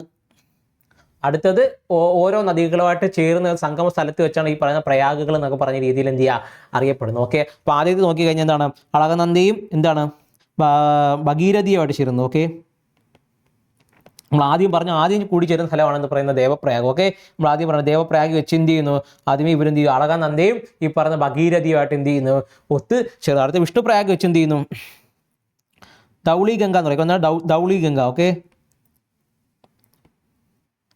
ധൗളി ഗംഗ എന്ന് പറയുന്ന നദിയായിട്ട് കൂടിച്ചേർന്ന് അളകനന്ദയും ധൗളി ഗംഗയായിട്ട് ചേർന്ന് ഇവിടെ എന്തായി പറഞ്ഞു, വിഷ്ണു പ്രയാഗായിട്ട് മാറുന്നു. അടുത്തത് നന്ദപ്രയാഗ് നോക്കിക്കഴിഞ്ഞാൽ എന്താണ്, നന്ദാകിനി. ഓക്കെ, നന്ദാകിനി എന്ന് പറഞ്ഞാൽ എന്ത് ചെയ്യുന്നു, നദിയായിട്ട് കൂടിച്ചേർന്ന് എന്ത് ചെയ്യുന്നു, നന്ദപ്രയാഗ് എന്ന രീതിയിൽ എന്ത് ചെയ്യുന്നു, അറിയപ്പെടുന്നു. അളകനന്ദയും നന്ദാകിനിയായിട്ട് ചേർന്ന് എന്ത് ചെയ്യുന്നു, നന്ദപ്രയാഗ് വെച്ച് കൂടിച്ചേർന്ന്. അതേപോലെ കർണപ്രയാഗ്. ഓക്കെ, കർണപ്രയാഗ് എന്ന് പറഞ്ഞാൽ പിന്താർ എന്ന് പറയും. പിന്താറിൽ എന്ത് ചെയ്യുന്നു, നമ്മുടെ ഈ പറയുന്ന അളകനന്ദയും ഇത് കൂടിച്ചേർന്ന് എന്ത് ചെയ്തു, അവിടെ എന്ത് ചെയ്യുക, ആ കൂടിച്ചേർന്ന സ്ഥലത്തെയാണ് ഈ പ്രയാഗ് എന്നറിയപ്പെടുന്നത്. എന്താണ് കർമ്മപ്രയാഗ് എന്ന് പറയുന്നത്. അതായത് രുദ്രപ്രയാഗ് നോക്കിക്കഴിഞ്ഞാൽ എന്താണ്, രുദ്രപ്രയാഗ് എന്ന് പറയുന്നത് മന്ദാകിനിയാണ്. ഓക്കെ, മന്ദാകിനി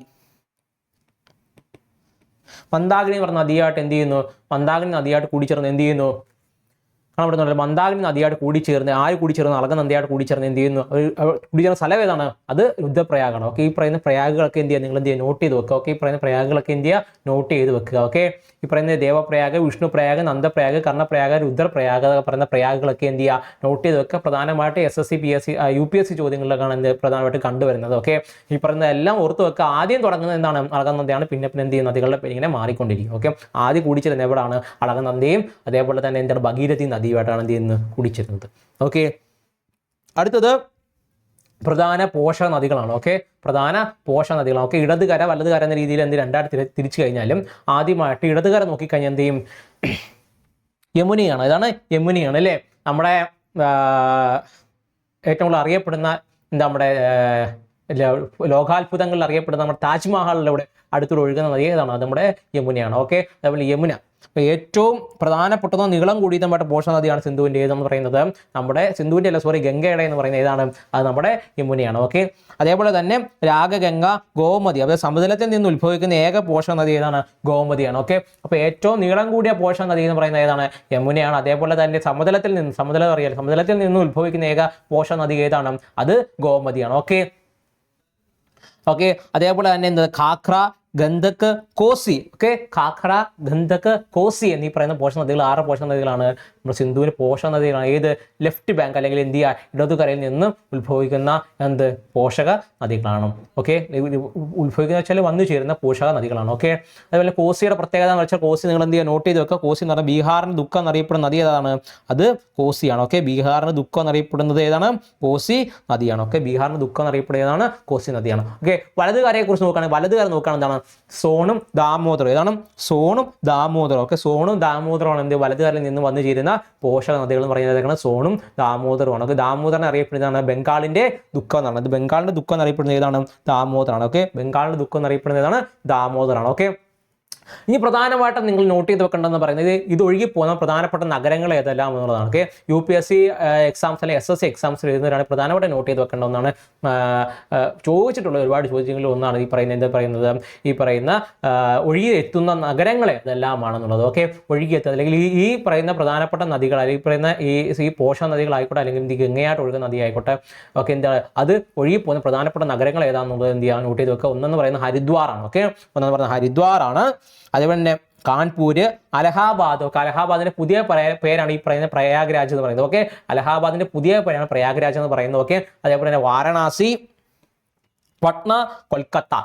ഓക്കെ, ഈ പറയുന്ന ഹരിദ്വാർ, കാൺപൂര്, അലഹാബാദ് അല്ലെങ്കിൽ ഇപ്പോഴത്തെ എന്ത് ചെയ്യും പ്രയാഗ്രാജ്. പ്രയാഗ്രാജ് എനിക്ക് ഇപ്പോൾ പഠിച്ചു നോക്കുന്നതായിരിക്കും നല്ലതെന്ന് പറയുന്നത്. ഒക്കെ ഇപ്പോൾ ചോദ്യം വരുന്നത് പൊതുവെ പ്രയാഗ്രാജ് എന്നൊക്കെ പറഞ്ഞായിരിക്കും പുതിയ പേര് മാറ്റിയതുകൊണ്ട്. ഓക്കെ, അതെന്ത് അലഹാബാദ് അല്ലെങ്കിൽ പ്രയാഗ്രാജ് അല്ലെങ്കിൽ അടുത്താണ് വാരണാസി. വാരണാസി എന്തെങ്കിലും മറക്കത്തില്ല, ഗംഗ ഒഴുകി പോകുന്ന വാരണാസി, ഹരിദ്വാർ എന്ന് പറയുന്നത് ഒരിക്കലും മറക്കത്തില്ല. പിന്നെ പട്ന, അതേപോലെ എന്താണ് കൊൽക്കത്ത. ഈ നഗരങ്ങളിലൂടെ പ്രധാനപ്പെട്ട എന്തൊഴുകി പോകുന്നത്? ഗംഗ ഒഴുകി പോകുന്നത്. അതേപോലെ തന്നെ ഹൗറ ബ്രിഡ്ജ് കേട്ടിട്ടുണ്ടായിരിക്കും. ഹൗറ ബ്രിഡ്ജ് എന്ന് പറയുന്നത് ഹൗറ ബ്രിഡ്ജ് എന്ന് പറയുന്നതാണ് നമ്മുടെ ഈ പറയുന്ന നമ്മുടെ എന്താണ് ഹൂഗ്ലി നദി. ഹൂഗ്ലി നദിയിൽ മുകളിൽ പണിഞ്ഞിരിക്കുന്ന എന്താണ്? ഹൗറ ബ്രിഡ്ജ് എന്ന് പറയുന്നത് ഏതാണ്?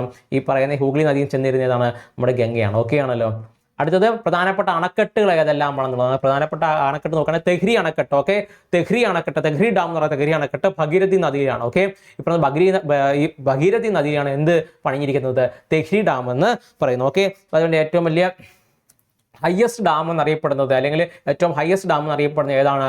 ഉയരം കൂടി അണക്കെട്ട് എന്നറിയപ്പെടുന്നത് ഏതാണ്? അത് ഈ പറയുന്ന തെഹ്രി അണക്കെട്ടാണ്. ഇന്ത്യയിൽ ഉയരം കൂടി അണക്കെട്ട് എന്ന് പറയുന്നത് ഏതാണ്? തെഹ്രി അണക്കെട്ടാണ്. അത് ഏത് നദിയിലാണ്?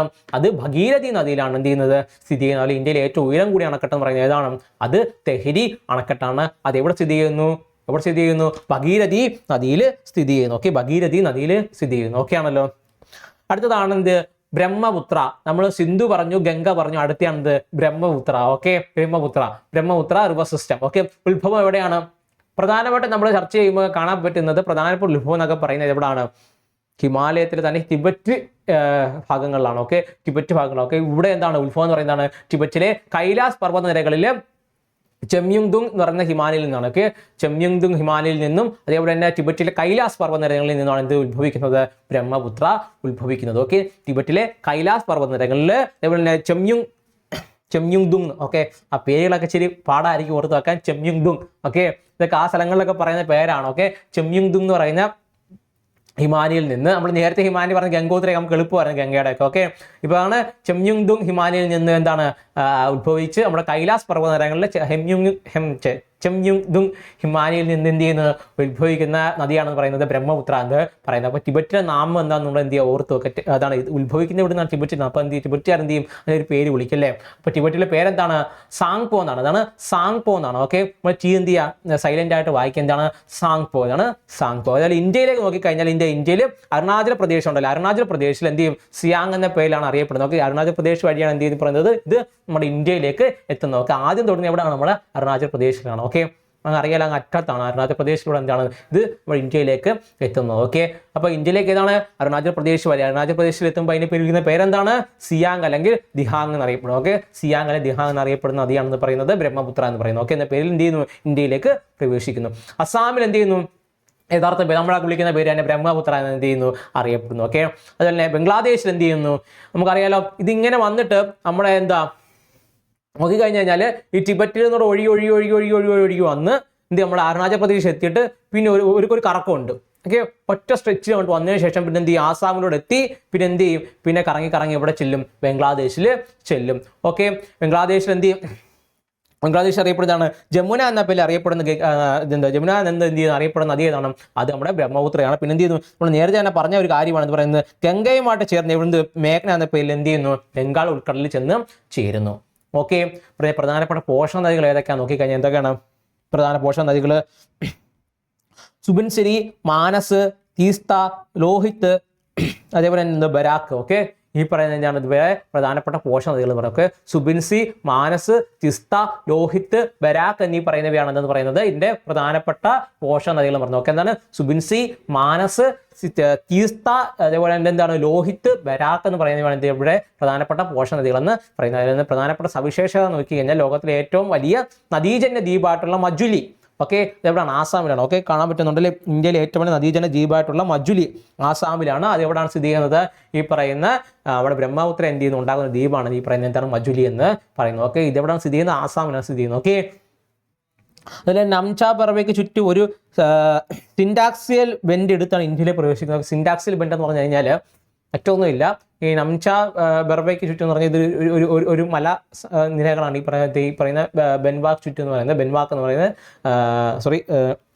ബർവയ്ക്ക് എന്ന് പറയുന്നത് നംച ബർവ എന്ന് പറയുന്ന ഒരു ഇതാണ്, ഒരു നമ്മുടെ ഒരു മല നിര സംവിധാനമാണ് പറയുന്നത്. അവിടെ ചെന്നതിന് ശേഷം ഈ സിൻഡാക്സ് ബെൻഡ് എന്ന് പറഞ്ഞു കഴിഞ്ഞാൽ ഇപ്പോൾ ഒഴുകി ഇങ്ങനെ വരികയാണെങ്കിൽ അവിടെ എത്തിയ ഒരു താഴോട്ട് ഒരു പിടുത്തം പിടിക്കും. ഓക്കെ, അവിടെ ഒരു പിടുത്തം നമ്മൾ പറഞ്ഞല്ലോ, ടിബറ്റിൽ നിന്ന് ഒഴുകി അരുണാചൽ പ്രദേശ് കയറി ആസാമിൽ കയറിയിട്ട് പിന്നെ ജമ്മുനയായിട്ട് അവിടെ ചെല്ലുന്നു, ബംഗ്ലാദേശിൽ ചേരുന്നത്. അപ്പോൾ ഈ ചേരുന്ന ഇതിനെയാണ് നമ്മൾ പറയുന്നത് എന്താണ് സിൻഡാക്സിയൽ ബെൻഡ് എന്ന് പറയുന്നത്. ഓക്കെ, ഇപ്പോൾ സിൻഡാക്സിയൽ ബെൻഡ് എടുത്താണ് എന്ത് ചെയ്യുന്നത് ഇന്ത്യയിലേക്ക് കയറുന്നത്. ഓക്കെ, സിൻഡാക്സിയൽ ബെൻഡ് വരുന്നത് എവിടെയാണ്? ഈ പറയുന്നത് അരുണാചൽ പ്രദേശിലൂടെ ചെന്നിട്ടാണ് സിൻഡാക്സിയൽ ബെൻഡ് എടുത്ത് ഇവിടെ കയറുന്നത്, നമ്മുടെ ഇന്ത്യയിലേക്ക് എന്ത് ചെയ്യുന്നത് ബ്രഹ്മപുത്ര എത്തുന്നത്. ഓക്കെ, ഇപ്പോൾ ബ്രഹ്മപുത്ര എന്ന് പറയുന്നത് എവിടെയാണ്? ചെമ്യുങ്ദുങ്. ഓക്കെ, ചെമ്യുങ്ദുങ് എന്താണ് ഹിമാലയയിൽ നിന്നും നമ്മുടെ എന്താണ് കൈലാസ് പർവ്വതനിരകളിൽ ചെമ്യുങ്ദുങ് എന്താണ് ഹിമാലയയിൽ നിന്ന് എന്ത് ഉത്ഭവിക്കുന്നു.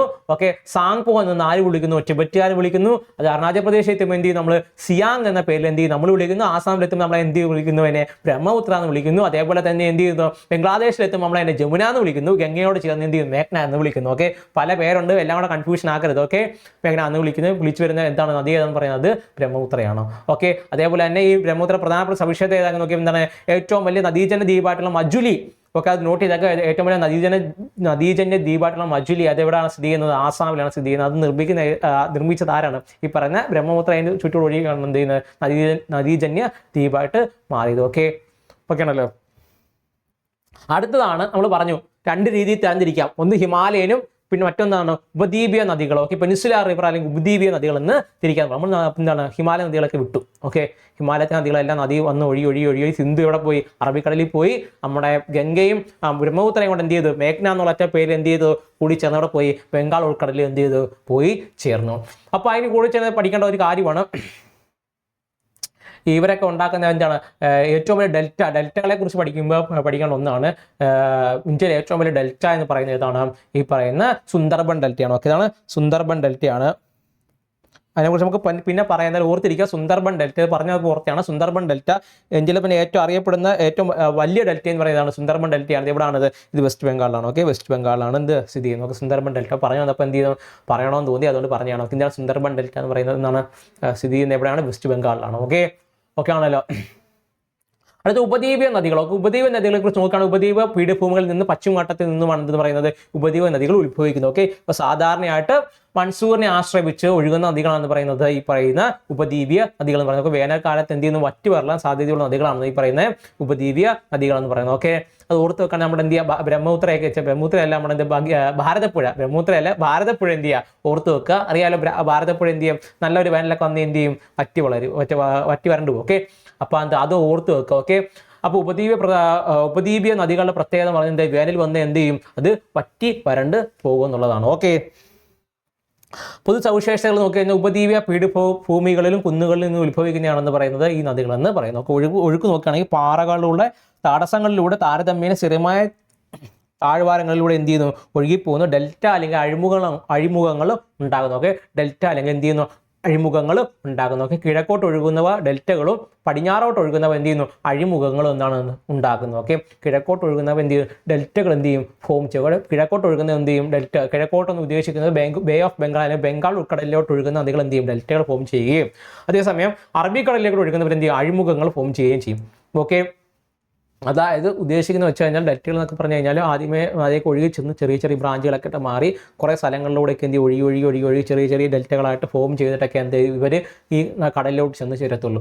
പക്ഷേ ഇപ്പോൾ അഴിമുഖങ്ങൾ എന്നൊക്കെ പറഞ്ഞു കഴിഞ്ഞാൽ ഈ നദികൾ വന്ന് ചേർന്ന് ഒരു ചെറിയൊരു ചെറിയ തടാകം പോലെയൊക്കെ സൃഷ്ടിച്ചതിന് ശേഷം എന്ത് ചെയ്യുന്നു, ഇത് നേരിട്ട് എന്ത് ചെയ്യുന്നു, കടലിലോട്ടൊന്ന് കയറുവാണ്. ഒക്കെ തിരിച്ച് എന്ത് ചെയ്യാം, വേലിയാറ്റം മറ്റുമൊക്കെ വരുന്ന സമയത്ത് എന്ത് ചെയ്യും, ഈ കടൽ തിരിച്ച് ഇങ്ങോട്ടേക്ക് കയറും, ഇവർ നദികളിലേക്ക് മറ്റും കയറുന്നതായിട്ട് നമുക്ക് കാണാൻ പറ്റും അഴിമുഖങ്ങളിൽ. ഓക്കെ, നമ്മൾ പൊതുവെ ആ സ്ഥലങ്ങളൊക്കെ താമസിക്കുന്നത് നമുക്ക് എന്ത് ചെയ്യാൻ പറ്റും, അറിയാൻ പറ്റും. ഓക്കെ, നദീതടങ്ങൾ എന്ന് പറഞ്ഞാൽ ഹിമാലയ നദികളെ അപേക്ഷിച്ച് എന്ത് ചെയ്യും, ഇത് വളരെ താരതമ്യേന ചെറിയ നദികളാണ്. ഓക്കെ, ഇത് പ്രധാനപ്പെട്ട സവിശേഷതയാണ്, ഓർത്ത് വെക്കുക. ഹിമാലയ നദികളെ താരതമ്യം ചെയ്യുമ്പോൾ പെനിൻസുല റിവർ അല്ലെങ്കിൽ എന്ത് ഇപ്പോൾ നമ്മുടെ ഈ പറയുന്ന പെനിൻസുലർ റിവേഴ്സ് എന്തായിരിക്കും കൂടുതൽ, എന്താ അതിൻ്റെ അത്ര വലിയ നീളത്തിലോ അല്ലെങ്കിൽ അല്ല വിട്ടിലോ ഒഴുകുന്ന നദികളായിരിക്കത്തില്ല. ഓക്കെ, എന്താ ചെറിയ നദീതടങ്ങളായിരിക്കും. ഓക്കെ, രണ്ട് വിഭാഗങ്ങളായിട്ടാണ് പറയുന്നത്. നമ്മൾ പറഞ്ഞ പോലെ തന്നെ കിഴക്കോട്ട് ഒഴുകുന്ന നദികളും പടിഞ്ഞാറോട്ട് ഒഴുകുന്ന നദികളുമാണ് എന്ത് ചെയ്യുന്നത്, രണ്ടായിട്ട് നമ്മൾ എന്ത് ചെയ്യുന്നത്, തരംതിരിക്കുന്നത്. ഓക്കെ, കിഴക്കോട്ട് ഒഴുകുന്ന നദികൾ എന്ന് പറഞ്ഞു കഴിഞ്ഞാൽ എന്താണ്, ബംഗാൾ ഉൾക്കടൽ അല്ലെങ്കിൽ ബേ ഓഫ് ബംഗാളിൽ പതിക്കുന്നതാണ് എന്ത് പറയുന്നത് കിഴക്കോട്ട് ഒഴുകുന്ന നദികൾ എന്ന് പറയുന്നത്. ഉദാഹരണം നോക്കി കഴിഞ്ഞാൽ മഹാനദി, ഗോദാവരി, കൃഷ്ണ, കാവേരി. എന്താണ് മഹാനദി, ഗോദാവരി, കൃഷ്ണ, കാവേരി എന്നിവ എന്ത് ചെയ്യുന്നു പറയുന്നത് ബേ ഓഫ് ബംഗാൾ അല്ലെങ്കിൽ ബംഗാൾ ഉൾക്കടലിൽ ചെന്ന് ചേരുന്നവയാണ്. ഓക്കെ, പടിഞ്ഞാറോട്ട് ഒഴുകുന്നത് നോക്കിക്കഴിഞ്ഞാൽ ഇതൊക്കെയാണ് നർമ്മദ, താപ്തി, അതേപോലെ മാഹി, സബർമതി. ഓക്കെ, നർമ്മദ, താപ്തി, മാഹി, സബർമതി എന്ന് പറഞ്ഞ നദികൾ ഏതൊക്കെയാണ്, അത് പടിഞ്ഞാറോട്ട് ഒഴുകി എവിടെ ചെന്ന് ചേരുന്നു, അവർ നമ്മുടെ അറബിക്കടലിൽ ചെന്ന് എന്ത് ചെയ്യുന്നു, ചെയ്തു.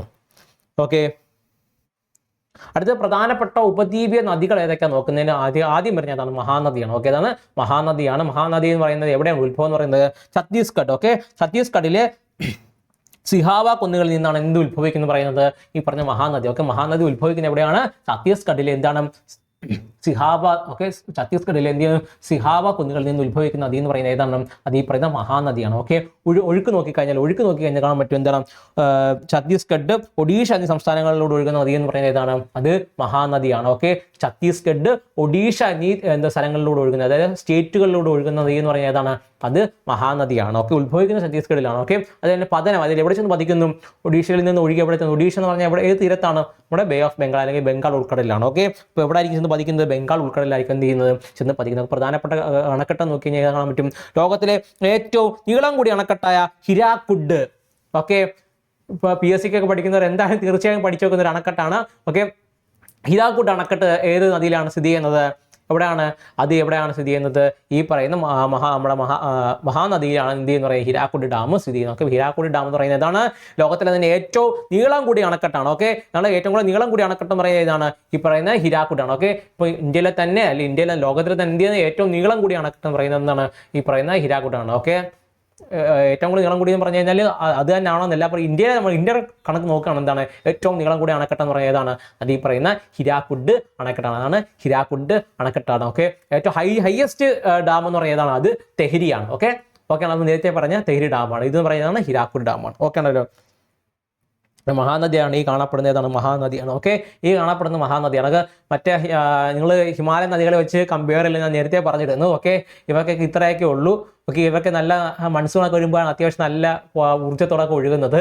ഓക്കെ, നമ്മൾ ഹിമാലയ നദികളെ വെച്ച് നോക്കുന്ന സമയത്ത് അത്ര കുത്തി ഒഴുകി അങ്ങ് പോകുന്ന ഒരു നദികളല്ല ഈ പറയുന്ന പെനിൻസുല നദികൾ എന്നൊക്കെ പറയും, ഉപദ്വീപീയ നദികൾ എന്നൊക്കെ പറയും. ഓക്കെ, അടുത്ത് രണ്ടാമതായിട്ട് വരുന്നതാണ് ഗോദാവരി. ഓക്കെ, ഗോദാവരി എന്ന് പറയുന്നത് എവിടെയാണ് ഉത്ഭവം എന്ന് പറയുന്നത്, മഹാരാഷ്ട്രയിലെ നാസിക്കിലെ എന്താണ് ത്രയംബകേശ്വരത്തിൽ നിന്ന് ഉത്ഭവിക്കുന്ന നദി എന്ന് പറയുന്നത് ഏതാണ്, അത് ഗോദാവരിയാണ്.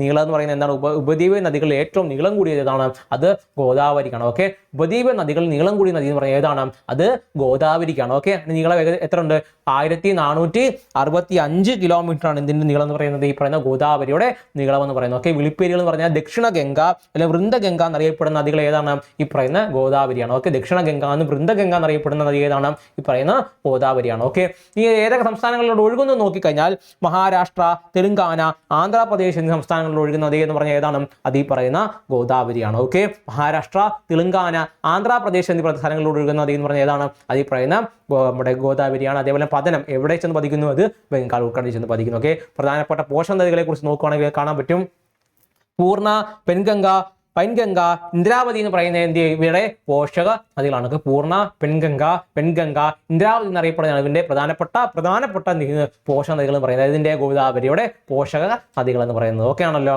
ഓക്കെ, ദക്ഷിണ ഗംഗ, വൃന്ദഗംഗ എന്നറിയപ്പെടുന്ന നദി എന്ന് പറയുന്നത് ഗോദാവരിയാണ്. ഇന്ത്യയിലെ തന്നെ പെനിൻസുലർ റിവറിൽ ഏറ്റവും നീളം കൂടിയ നദി എന്നറിയപ്പെടുന്നത് ഏതാണ്? ഈ പറയുന്ന ഗോദാവരിയാണ്. മഹാരാഷ്ട്രയിലെ നാസിക്കിനടുത്ത് എന്താണ് ത്രയംബകേശ്വരത്തിൽ നിന്ന് ഉത്ഭവിക്കുന്ന നദി എന്ന് പറയുന്നത് ഏതാണ്? അതും ഈ പറയുന്ന ഗോദാവരിയാണ്. ഓക്കെ ആണല്ലോ. അടുത്തത് ഏതാണ്? കൃഷ്ണ. അടുത്തതാണ് കൃഷ്ണ. ഓക്കെ, മഹാരാഷ്ട്രയിലെ മഹാബലേശ്വർ കുന്നുകളിൽ നിന്ന് ഉത്ഭവിക്കുന്ന നദി എന്ന് പറയുന്നത് ഏതാണ്? അത് ഈ പറയുന്ന കൃഷ്ണയാണ്. ഓക്കെ, മഹാരാഷ്ട്രയിലെ മഹാബലേശ്വർ കുന്നുകളിൽ നിന്ന് ഉത്ഭവിക്കുന്ന നദി എന്ന് പറയുന്നത് ഏതാണ്?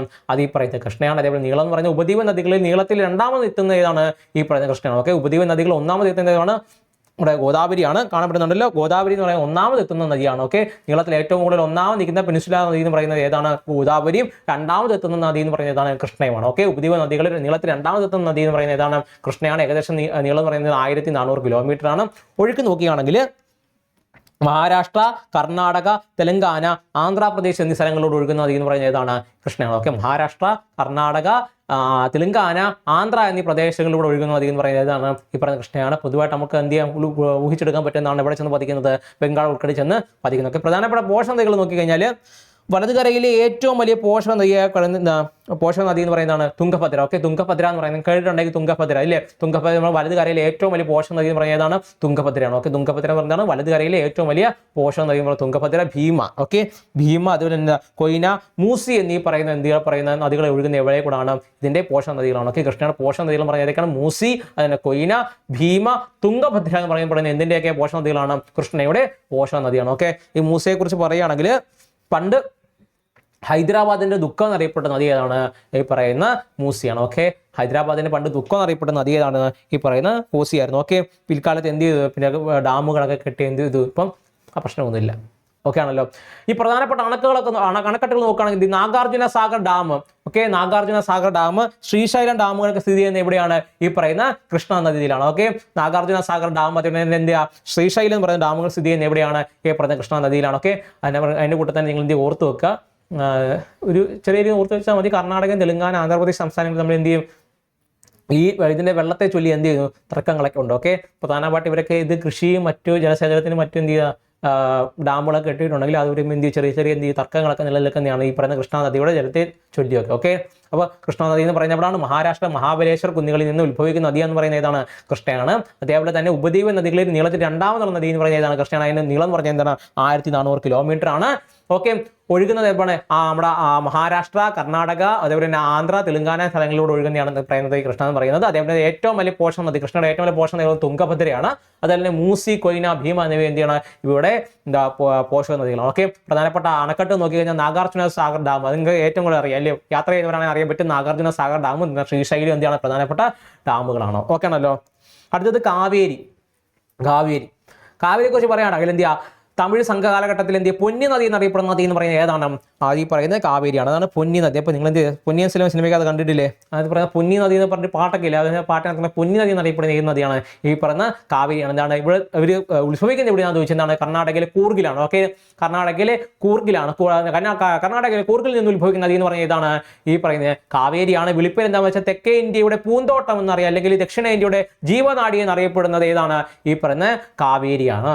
ഓക്കെ, ആണ് കർണാടകയിലെ കൂർഗിൽ നിന്ന് ഉത്ഭവിക്കുന്നു. ബ്രഹ്മഗിരി കുന്നുകളിൽ നിന്ന്, കർണാടകയിലെ ബ്രഹ്മഗിരി കുന്നുകളിൽ നിന്ന് ഉത്ഭവിക്കുന്നു. ബ്രഹ്മഗിരി കുന്നുകളിൽ നിന്ന് ഉത്ഭവിക്കുന്ന നദി എന്ന് പറയുന്നതാണ് ഈ പറയുന്നത് കാവേരിയാണ്. ഓക്കെ, അതേപോലെ തന്നെ തെക്കേ ഇന്ത്യയുടെ പൂന്തോട്ടം അല്ലെങ്കിൽ ദക്ഷിണ ഇന്ത്യയുടെ ജീവനാടി എന്നറിയപ്പെടുന്ന നദി എന്ന് പറയുന്നത് ഏതാണ്? അത് ഈ പറയുന്ന കാവേരിയാണ്. ഓക്കെ, ഒഴുകുന്ന ഏതാണ്? കർണാടക, തമിഴ്നാടാണ്. കേരളം ഒന്നുമില്ല. ഓക്കെ, കർണാടക, തമിഴ്നാടാണ് ഈ പറയുന്ന ഈ നദി ഒഴുകി ചെല്ലുന്നത്. അതേപോലെ പ്രധാനപ്പെട്ട സവിശേഷതകൾ നോക്കിക്കഴിഞ്ഞാൽ മൺസൂണിന്റെ 2 ശാഖകളിൽ നിന്നൊക്കെ തെക്ക് പടിഞ്ഞാറിനായാലും വടക്ക് പടിഞ്ഞാറ് മൺസൂണിൽ നിന്ന് എന്ത് ചെയ്യുന്നു? ഇവർക്ക് മഴ ലഭിക്കുന്നതിനാൽ ഏതാണ്ട് വർഷം മുഴുവൻ വെള്ളം ഉണ്ടാവുകയും ഇത് ഉപദ്വീപ നദികളിൽ സവിശേഷതയായിട്ട് കണക്കാക്കപ്പെടുകയും ചെയ്യും. ഓക്കെ, നമ്മൾ പൊതുവെ പറഞ്ഞാൽ ഉപദ്വീപ നദികൾ എന്ത് ചെയ്യില്ല? വേനൽക്കാലം ആയിക്കഴിഞ്ഞാൽ എന്ത് ചെയ്യില്ല? പൊതുവെ എന്ത് ചെയ്യുക? വെള്ളത്തിൻ്റെ അളവ് കുറവായിരിക്കും. ചിലതൊക്കെ എന്ത് ചെയ്യും? വറ്റി പറഞ്ഞു പോകുന്നൊക്കെ പറഞ്ഞെങ്കിലും ഇവർ ഒരു ചെറിയൊരു എക്സംഷനാണ് പറയുന്നത്. ഇതാണ് വർഷം മുഴുവൻ വെള്ളം ഉണ്ടാകുന്ന നദിയാണ് ഈ പറയുന്നത് എന്ത് ചെയ്യുക? കാവേരി എന്ന് പറയുന്നത്. കാരണം എന്താണ്? തെക്ക് പടിഞ്ഞാറ് മൺസൂൺ, വടക്ക് കിഴക്ക് എന്ത് ചെയ്യും? മൺസൂൺ മറ്റൊക്കെ എന്ത് ചെയ്യും? ഇവർക്ക് വെള്ളം എത്തിച്ചു കൊടുക്കുക, അല്ലെങ്കിൽ മഴ എന്ത് ചെയ്യും? എത്തിച്ചു കൊടുക്കുന്നത് എന്താണ്? എപ്പോഴും അകത്ത് എന്ത് ചെയ്യും? വെള്ളം കാണും. അതേപോലെ നദീജല തർക്കം എന്ന് പറയുമ്പോൾ എന്ത് ചെയ്യും? നമ്മുടെ തൊട്ടുമുമ്പ് പറയാം കൃഷ്ണയുടെ കൂട്ടാൻ എന്ത് ചെയ്യുന്നുണ്ട്? നമ്മുടെ ഇവിടെ നിന്നാണ് കൃഷ്ണ നദിക്ക് എന്ത് ചെയ്യുന്നുണ്ട്? കർണാടകയും തെലങ്കാന ആന്ധ്രാപ്രദേശ് തമ്മിൽ അടിയാണെങ്കിൽ ഇവിടെ എന്താണ്? ഈ പറഞ്ഞ കർണാടകയും തമിഴ്നാടും തമ്മിൽ എന്താണ്? ഇവർ തമ്മിൽ എന്ത് നദീജല തർക്കങ്ങളൊക്കെ ഉണ്ട്. ഓക്കെ, പ്രധാനപ്പെട്ട പോഷക നദികളെ കുറിച്ച് നോക്കുകയാണെങ്കിൽ എന്താണ്? ഹേമാവതി, കബനി, അമരാവതി, ഭവാനി എന്നീ പറയുന്ന നദികൾ എന്തൊക്കെയാണ്?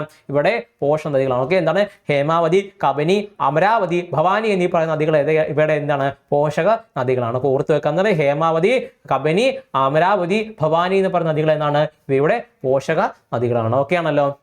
ഓക്കെ ആണല്ലോ? അടുത്തത് നർമ്മദ. നർമ്മദ മധ്യപ്രദേശിലെ അമർഖണ്ഡ് കുന്നുകളിൽ നിന്ന് ഒഴുകുന്ന നദികളാണ് പറയുന്നത് നർമ്മദ എന്ന് പറയുന്നത്. ഓക്കെ, ഇതാണ് മധ്യപ്രദേശിലെ അമർഖണ്ഡ് കുന്നുകളിൽ നിന്ന് ഒഴുകുന്ന നദികൾ എന്ന് പറയുന്നത് ഇതാണ് ഈ പറയുന്ന നർമ്മദയാണ്. അതേപോലെ ഒഴുകുന്ന ദിശ എന്ന് പറയുന്നത് എന്താണ്? പടിഞ്ഞാറോട്ട് ഒഴുകുന്നു. ഇതാണ് പടിഞ്ഞാറോട്ട് ഒഴുകുന്ന നദി എന്ന് പറയുന്നത് ഏതാണ്? അത് അറബിക്കടലിൽ ചെന്ന് ചേരുന്ന നദിയാണ് ഈ പറയുന്നത് നർമ്മദ എന്ന് പറയുന്നത്. പ്രധാന സവിശേഷത നോക്കിക്കഴിഞ്ഞാൽ എന്താണ്? വിന്ധ്യ സത്പുര പർവ്വത നിരകൾക്കിടയിൽ റിഫ്റ്റ് താഴ്വരയിൽ ഒഴുകുന്നു എന്ന് പറയുന്നത്. അപ്പൊ എന്താണ്? വിന്ധ്യ സത്പുര പർവ്വത നിരകളുണ്ടല്ലോ. ഓക്കെ, വിന്ധ്യ സത്പുര പർവ്വത നിരകൾക്കിടയിലൂടെ എന്താണ്? റിഫ്റ്റ് താഴ്വരയിലൂടെ ഒഴുകുന്ന നദിയാണ് ഏതെന്ന് പറയുന്നത്? നർമ്മദ എന്ന് പറയുന്നത്. ഓക്കെ, ഇതിന് പതനം നോക്കിക്കഴിഞ്ഞാൽ എവിടെ ചെന്ന് അവസാനിക്കും നോക്കിക്കഴിഞ്ഞാൽ ഗുജറാത്തിലെ gulf of Cambay, okay, gulf of കാമ്പത്തിൽ, ഓക്കെ, ഗൾഫ് ഓഫ് കാമ്പത്തിൽ വന്ന് എന്ത് ചെയ്യുന്നു? പതിക്കുന്ന നദി എന്ന് പറയുന്നത് ഏതാണ്? ഈ പറയുന്ന നർമ്മദയാണ്. ഓക്കെ, അതേപോലെ തന്നെ തൊട്ടുമുമ്പ് പറഞ്ഞ പോലെ എന്താണ്? ഇത് ഡെൽറ്റ അല്ല ഫോം ചെയ്യുന്നത്. ഓർത്ത് വെക്കുക, ഡെൽറ്റ എസ്റ്റുറ്ററി അല്ലെങ്കിൽ എന്താണ്? തുറമുഖം അഴിമുഖം എന്ത് ചെയ്യുന്നു? ഫോം ചെയ്യുന്നുണ്ട്. ഓക്കെ, എന്താണ്? അഴിമുഖം എന്ത് ചെയ്യുന്നു? ഫോം ചെയ്യുന്നു. ഒക്കെ രൂപീകരിക്കുന്ന ഡെൽറ്റ എന്ത് ചെയ്യുന്നില്ല? രൂപീകരിക്കുന്നില്ല. ഓക്കെ, എന്ത് ചെയ്യുക? മറ്റുള്ള നദികളെ അപേക്ഷിച്ച് എന്ത് ചെയ്യുന്നില്ല? ഈ പറയുന്ന പടിഞ്ഞാറോട്ട് ഒഴുകുന്ന നദികൾ എന്ത് ചെയ്യുന്നില്ല? ഡെൽറ്റ അല്ല ഫോം ചെയ്യുന്നത്, പകരം എന്താണ്? അഴിമുഖങ്ങളാണ് ഫോം ചെയ്യുന്നത്. ഓക്കെ, ഇനി ഉള്ളത് പ്രധാനപ്പെട്ട പറയുന്നത് പറഞ്ഞാൽ പ്രധാനപ്പെട്ട അണക്കെട്ടുകൾ ഏതൊക്കെയാണ്? ഓക്കെ, പ്രധാനപ്പെട്ട അണക്കെട്ടുകൾ നോക്കിക്കഴിഞ്ഞാൽ എന്താണ്? സർദാർ സരോവർ അണക്കെട്ട് സ്ഥിതി ചെയ്യുന്ന എവിടെയാണ്? സർദാർ സരോവർ അണക്കെട്ട് സ്ഥിതി ചെയ്യുന്ന എവിടെയാണ്? നർമ്മദ നദിയിലാണത്. സർദാർ സരോവർ അണക്കെട്ട് സ്ഥിതി ചെയ്യുന്ന എവിടെയാണ്? നർമ്മദ നദിയിലാണ്. ഓക്കെ ആണല്ലോ?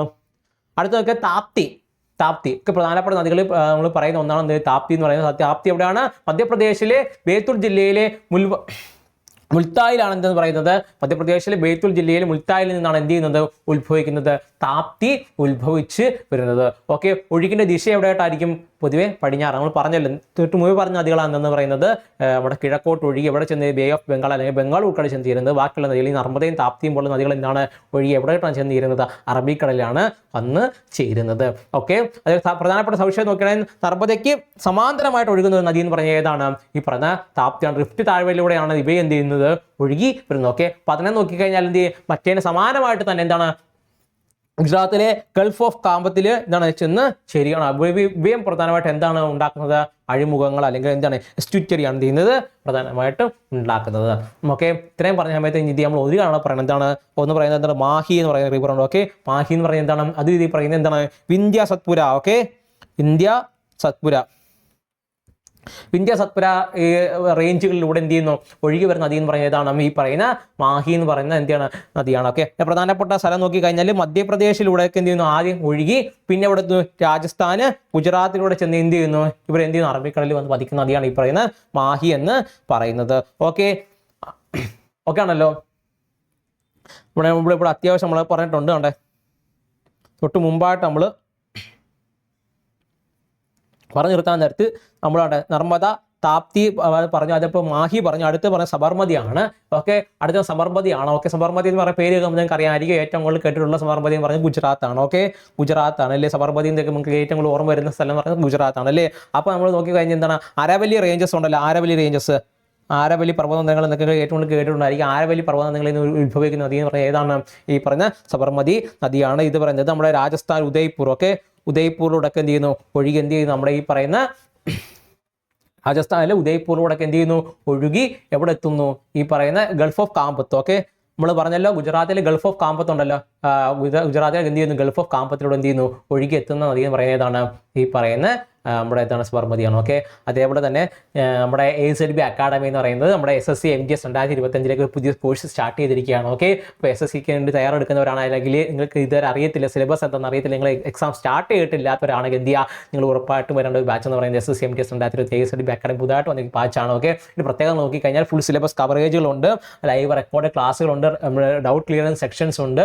അതിൽ വേണ്ടി എന്ത് ചെയ്യുക? മെന്റൽ സപ്പോർട്ട് ഉണ്ടെങ്കിൽ നമ്മൾ അതിന് എന്ത് ചെയ്യും? നൽകുന്നതാണ്. അതേപോലെ അഫോർഡബിൾ ഫീസ് എന്ത് ചെയ്യുന്നു? നമ്മൾ നൽകുന്നുണ്ട്. ഡൗട്ടുകൾ, നിങ്ങൾക്ക് എന്തെങ്കിലും ഡൗട്ടുകൾ ആയിക്കോട്ടെ. ഓക്കെ, നിങ്ങൾക്ക് എന്തെങ്കിലും ഡൗട്ടുകൾ ഉണ്ടായാൽ തന്നെ എന്ത് ചെയ്യും? അത് നമ്മൾ എന്ത് ചെയ്യുന്നു? ക്ലിയർ ചെയ്ത് വിടുന്നതാണ്. ഓക്കെ, അപ്പോൾ നിങ്ങൾക്ക് എന്ത് ചെയ്യാം? ഈ കോഴ്സിലേക്ക് ജോയിൻ ചെയ്യണമെന്നുണ്ടെങ്കിൽ എന്ത് ചെയ്യാം? എന്തെങ്കിലും എന്ത് ചെയ്യാം? ആപ്പ് സ്റ്റോറായി പ്ലേ സ്റ്റോറിൽ നിന്ന് എന്ത് ചെയ്യാം? നമുക്ക് AZB അക്കാഡമിയുടെ ആപ്പ് ഡൗൺലോഡ് ചെയ്യുന്നതാണ്. അത് നിങ്ങൾക്ക് എന്തെങ്കിലും അഥവാ ഇതിൽ ബുദ്ധിമുട്ടുകളുണ്ടെങ്കിൽ എന്ത് ചെയ്യാം? വിളിച്ച് ചോദിച്ച് മനസ്സിലാക്കണമെന്നുണ്ടെങ്കിൽ എന്ത് ചെയ്യാം? നിങ്ങൾക്ക് ഈ പറയുന്ന നമ്പറിൽ എന്ത് ചെയ്യാം? ബന്ധപ്പെടാവുന്നത് ആണ്. ഓക്കെ ആണല്ലോ? അപ്പോൾ ഇത്രയും നേരം ക്ലാസ് കണ്ടുകൊണ്ട് നിങ്ങൾക്ക് എല്ലാവർക്കും നന്ദി, നമസ്കാരം.